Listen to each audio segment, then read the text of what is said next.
ഏറ്റവും വലിയ മോട്ടീവ് എനിക്കന്ന് എൻ്റെ വാപ്പയാണ്. റിച്ച് ഡാഡ് പൂർ ഡാഡ് എന്ന് പറഞ്ഞ ബുക്ക് ഉണ്ട്. റിച്ച് ഡാഡ് എന്ന് പറഞ്ഞാൽ കുറെ പൈസ ഉള്ള ഡാഡ് എന്നല്ല, അല്ലെങ്കിൽ പൂർ ഡാഡ് എന്ന് പറഞ്ഞാൽ കുറച്ച് പൈസ ഉള്ള ഡാഡ് എന്നല്ല.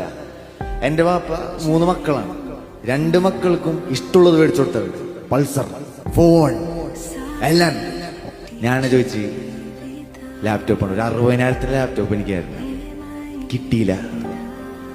റിച്ച് ഡാഡ് പൂർ ഡാഡ് പ്രകാരം പൂർ ഡാഡ് എന്ന് പറഞ്ഞാൽ ചിലപ്പോ കൂലിപ്പണിക്കാരനായിരിക്കുള്ളൂ, പക്ഷെ ആളെടുത്ത് പൈസ മക്കൾക്ക് കൊടുക്കും. റിച്ച് ഡാഡ് മൾട്ടി മില്യനർ ആയിരിക്കും.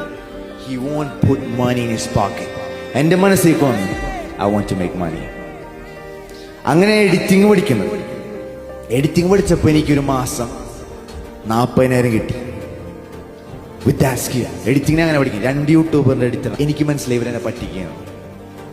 അതായത് അവർക്ക് കിട്ടുന്ന 20% തന്ന് എന്നെ വിടാം, അവർ വെറുതെ ഇരിക്കുക അവിടെ കാര്യം കെട്ടി. Why can't I